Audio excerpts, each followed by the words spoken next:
Success Mantra, V shape future. Hello students and welcome to Success Mantra. My name is Ankit Sharma, your mentor of logical reasoning, and today I welcome you to yet another round of concept talk which is today focused on counting squares. तो आज का ये जो concept talk का session है इसमें हम squares की गिनती करेंगे. Alright?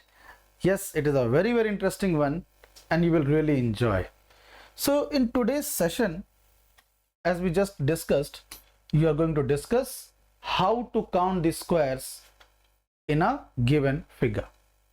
तो चलिए अब शुरू करते हैं. तो सबसे पहले स्क्वायर्स काउंट करने से पहले हमें यह सीखना होगा कि आखिर ये मैट्रिक्स क्या होती है, क्योंकि ये टर्म मैं अक्सर यूज करूंगा, मैट्रिक्स. तो आखिर मैट्रिक्स क्या है?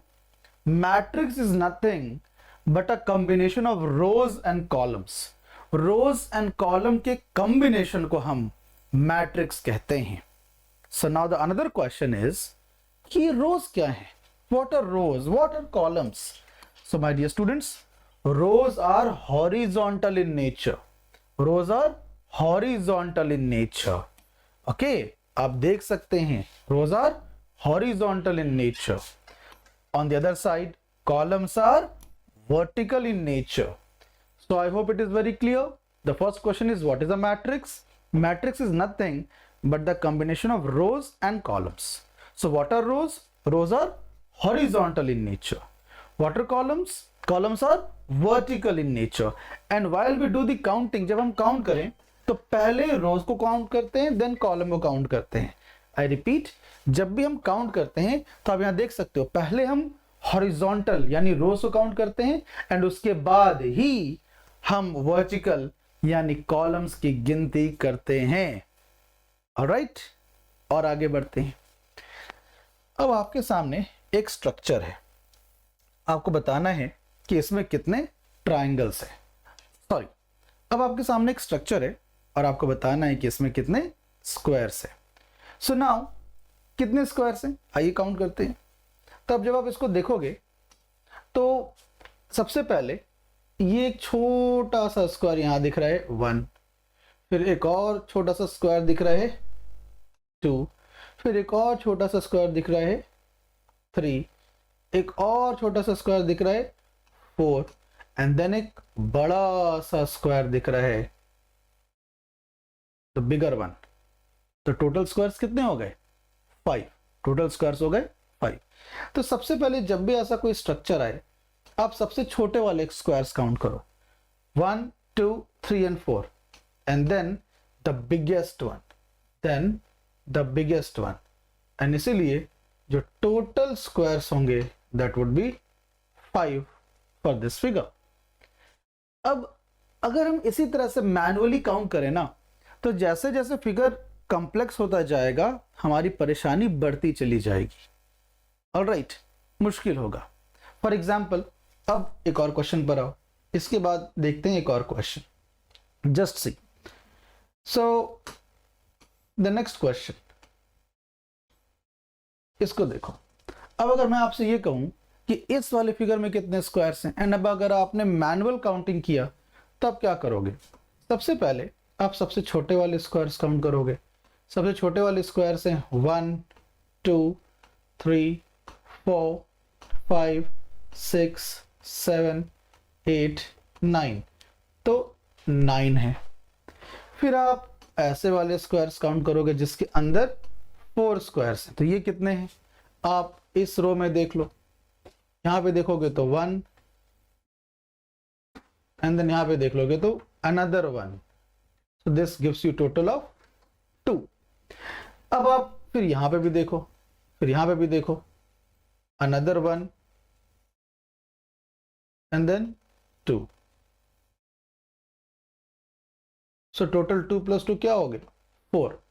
टोटल 2 + 2 क्या हो गया? 4. एंड जब ये सब हो गया, then obviously the biggest one, उसको हम कैसे भूल सकते हैं?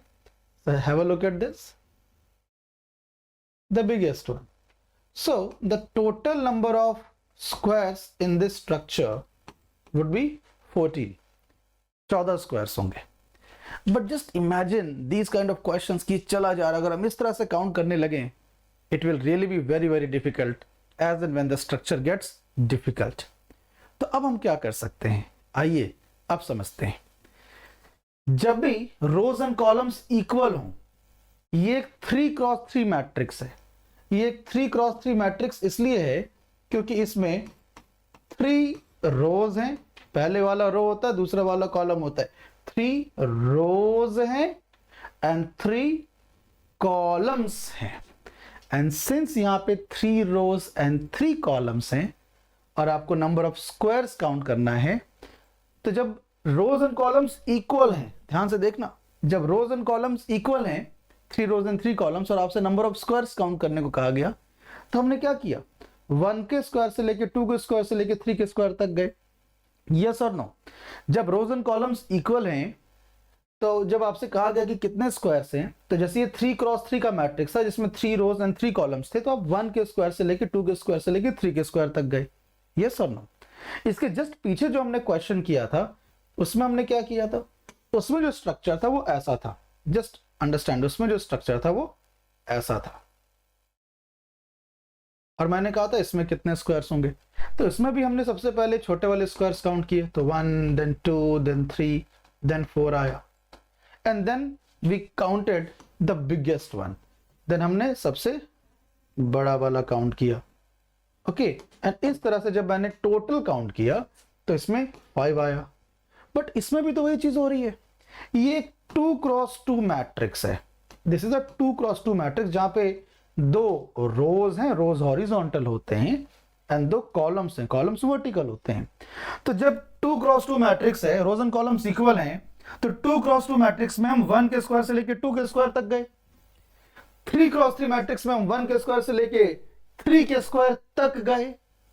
तो यहीं पे तो हिंट है, whenever you are solving a question of this kind, जहां पे रोज एंड कॉलम्स इक्वल हैं और आपसे कहा जा रहा है कि भाई टोटल स्क्वायर्स कितने होंगे, we have a very simple expression of this, और expression is a simple application of common sense। 2x2 matrix में हम 1 के स्क्वायर से लेके 2 के स्क्वायर तक गए, 3x3 मैट्रिक्स में 1 के स्क्वायर से लेके 3 के स्क्वायर तक गए। सो द जनरलाइज्ड एक्सप्रेशन, जिसको कि आप आम भाषा में फॉर्मूला कहते हैं, इट इज नथिंग बट, जब भी कोई ऐसा क्वेश्चन आए और आपसे कहा जाए कि आपको नंबर ऑफ स्क्वायर्स काउंट करना है, तो आपने एक फॉर्मूला पढ़ा था स्कूल में। क्या पढ़ा था?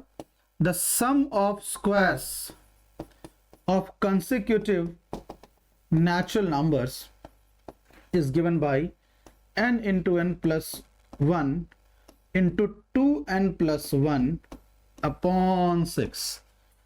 ये आपने स्कूल में पढ़ा है। The sum of squares of consecutive natural number 1 square plus 2 square plus 3 square plus dot dot dot till n square is given by n into n plus 1 into 2n plus 1 by 6। ये आपने school में पढ़ा है। Now in this context what is n?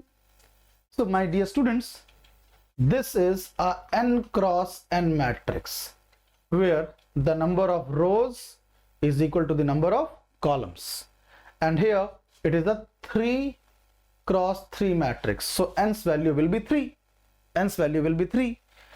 this is again a n cross n matrix जहां पे rows and columns again equal हैं, तो यहां पे ये 2 cross 2 के फॉर्म में है। तो अब मानो कि आपको सॉल्व करना है बाय फॉर्मूला, फॉर्मूला से आपको सॉल्व करना है, तो आप क्या करोगे? आप यहां पर n की वैल्यू 2 है ना, बिकॉज 2 रोज एंड 2 कॉलम्स हैं।